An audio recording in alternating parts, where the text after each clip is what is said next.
Agora são 7h11, o presidente Lula já está retornando ao Brasil após participação na reunião do G7 em Hiroshima, no Japão. Conosco por aqui, bem-vinda Catiúcia Sotomayor, ao vivo de Brasília. Boa semana, Catiúcia. Antes de deixar o Japão, o presidente brasileiro deu entrevista à imprensa, comentou inclusive os desencontros que teve com o presidente ucraniano Zelensky. Catiúcia.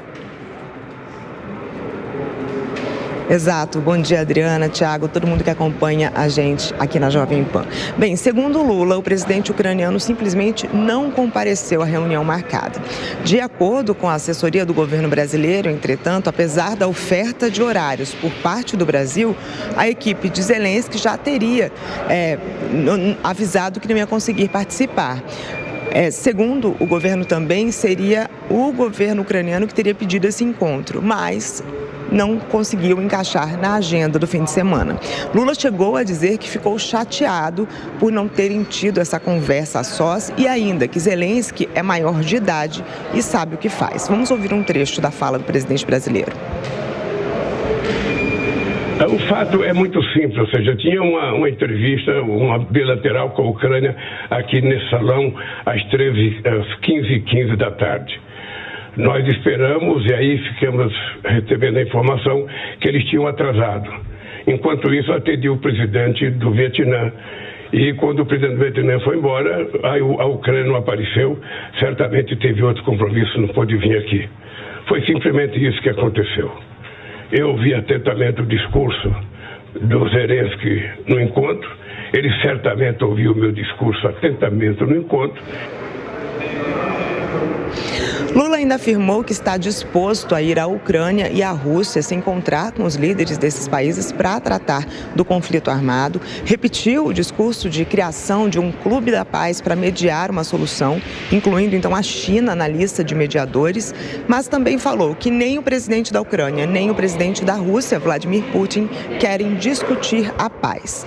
Apesar disso, ele afirmou que não foi ao encontro do G7 para falar sobre solução da guerra e acha que o assunto também não deve ser tratado no G20, que é o principal fórum de cooperação econômica internacional, que reúne outros 19 países e que em 2024 terá a presidência anual do Brasil.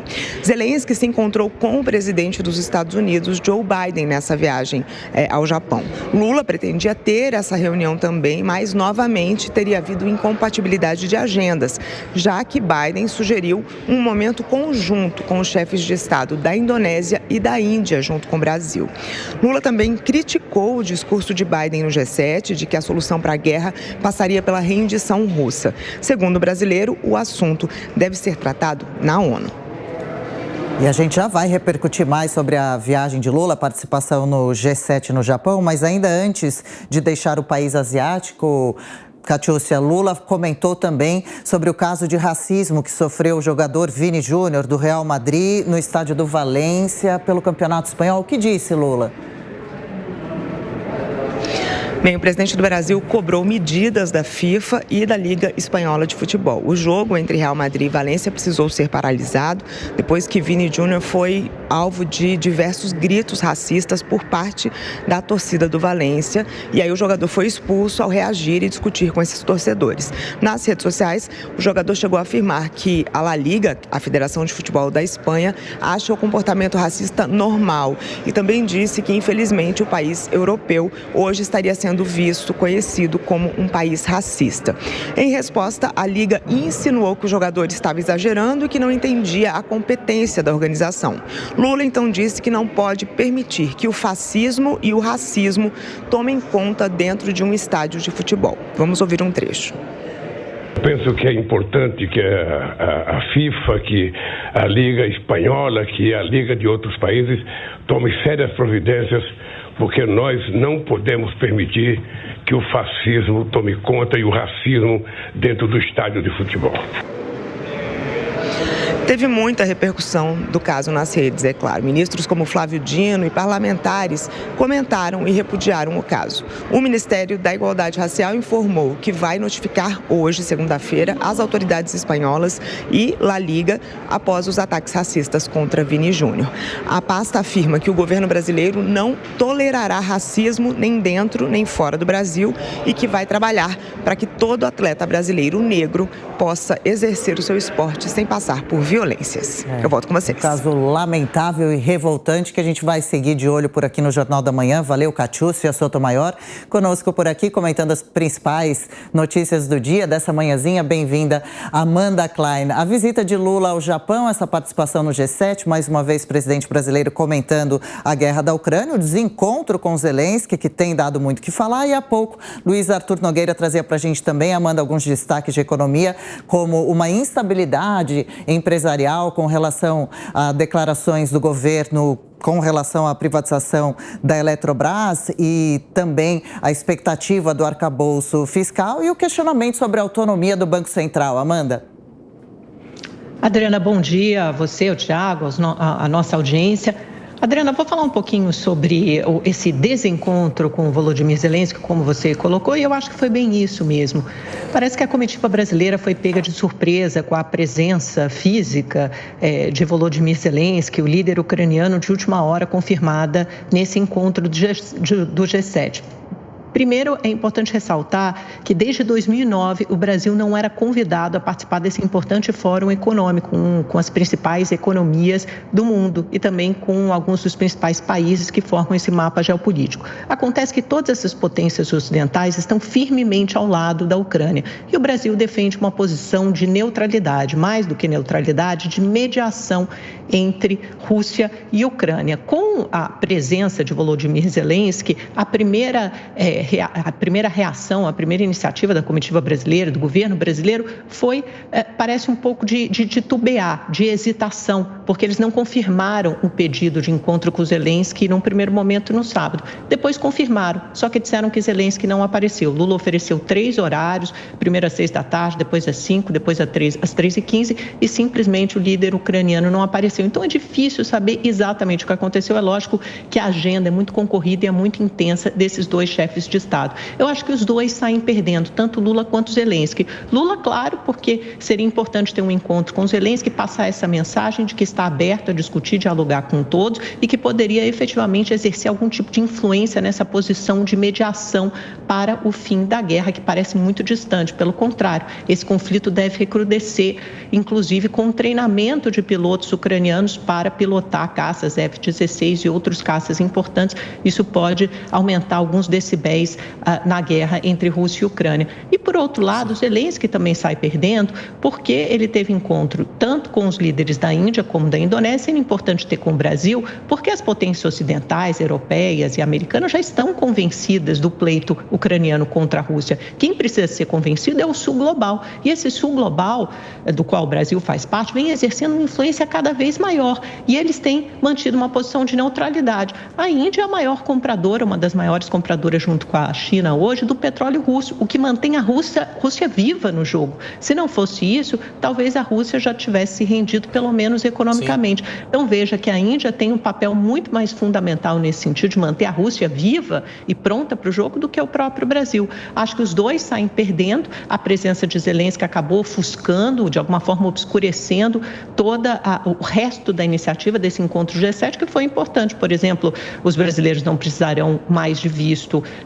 para ir ao Japão num futuro próximo. Você tem um anúncio de investimentos bilionários, tanto investimentos subsidiados de $1 bilhão do Japão em saúde para o Brasil, como encontros com autoridades e com empresários japoneses que já investiram bilhões de dólares nos últimos anos na nossa economia. Então, há fatores positivos, há avanços, há produtividade nessa participação de Lula no G7. Agora, o problema é que tudo girou em torno deste não encontro com Zelensky. Os dois saem perdendo. Nesse ponto, foi um fracasso.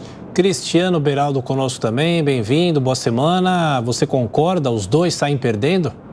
Bom dia, Thiago, Adriana, Amanda, todos que nos ouvem e assistem. Não, eu preciso discordar claramente da Amanda. Zelensky, ele não tem nada que conversar com o Lula, porque o Lula foi a esse encontro das potências mundiais, realmente aqueles presidentes de países que definem os destinos do mundo. O Lula foi lá para servir de entretenimento, porque nós não temos um projeto do governo do PT nem para o Brasil, quanto mais do Brasil como um player mundial. Isso simplesmente não existe. O Lula não sabe o que pedir, não sabe aonde quer chegar. E aí ele vai para lá com esse discursinho fácil dele: olha, vamos nos reunir aqui em torno de uma mesa de bar para resolver essa guerra. E o Zelensky não é bobo, o Zelensky não é trouxa. Ele sabe que um dos grandes compradores de diesel russo é o Brasil, porque a Petrobras não tem capacidade de abastecer o mercado brasileiro com a sua produção nas refinarias, e o Brasil depende de importação. Como os Estados Unidos, que sempre mandou diesel para o Brasil, agora está dando prioridade a abastecer o mercado europeu, o Brasil se voltou para a Rússia e é sim um grande player, está ajudando a sustentar a economia russa. E o Zelensky não é bobo. Aliás, de todos esses encontros, talvez o mais importante para o Lula seja esse que ele teve com o presidente do Vietnã, porque um país que estava destruído há poucas décadas atrás e hoje passou o Brasil em termos de relevância econômica. Enfim, passamos vergonha mais uma vez e tenho certeza que o Lula volta para o Brasil sem ter aprendido absolutamente nada. Amanda, na economia também, a gente acompanhava há pouco o boletim de Luiz Arthur Nogueira falando sobre o setor empresarial, se sentindo um pouco inseguro com algumas declarações do governo, como, por exemplo, a ameaça da autonomia do Banco Central e a dúvida com relação à privatização da Eletrobras. Adriana, acho que não há preocupação em relação a esses pontos. A autonomia do Banco Central não está na mesa, não está em discussão. Sobre a Eletrobras, não é uma revisão da privatização, ou melhor, da capitalização, que é o termo mais correto para se referir ao que aconteceu à Petrobras. É muito mais uma dúvida sobre a modelagem, sobre a participação da União, que tem mais de 40% das ações, mas só tem até 10% da representação no conselho da companhia, né? Tem um voto no conselho da companhia, mais um pedido de revisão acerca disso e não um retrocesso no que diz respeito à capitalização da Eletrobras. Pelo contrário, acho que o mercado tem mostrado mais ânimo. O próprio Luiz Arthur Nogueira falou que a Bolsa pela primeira vez no ano começou a dar lucro, né? Quer dizer, está num terreno positivo. Isso tudo pela expectativa da votação do marco fiscal, do arcabouço fiscal, que irá a cabo, deve ser votado o mérito essa semana. E o dólar também tem recuado bastante, né? Tem apresentado queda. Agora, só para responder ao Beraldo, não acho que o Lula tenha voltado com as mãos abanando de novo. Desde 2009, nenhum presidente brasileiro, então passamos por Dilma, Temer e Bolsonaro, foi convidado a participar do G7. A reunião, a agenda bilateral do Lula foi uma das mais concorridas do encontro. Ele teve nada menos que 9 encontros bilaterais, entre eles com diretores do FMI, da ONU, Antônio Guterres, o chanceler alemão e também o presidente francês Emmanuel Macron. Uma agenda tão concorrida assim não é normal se o líder não tiver alguma relevância diplomática. O Lula, querendo ou não, está devolvendo o Brasil à cena diplomática mundial, à cena internacional, da qual o Brasil havia sido completamente retirado durante o governo Bolsonaro. O Bolsonaro foi a um encontro do G20 e protagonizou cenas muito constrangedoras, em que ele não tinha um líder para conversar, vocês lembram disso na Itália, e ficou batendo papo, fazendo piadas com um garçom. Então, essa era a relevância de um anão diplomático durante o governo Bolsonaro.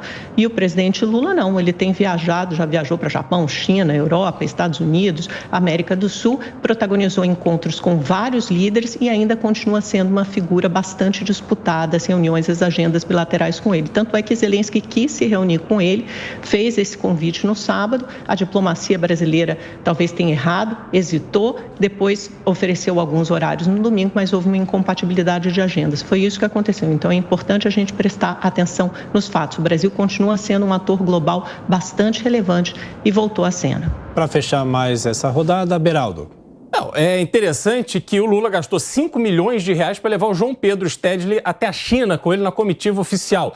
Depois ele gastou mais 1 milhão e tanto para ir à coroação do rei Charles III. Agora ele vai até o Japão às custas do povo brasileiro.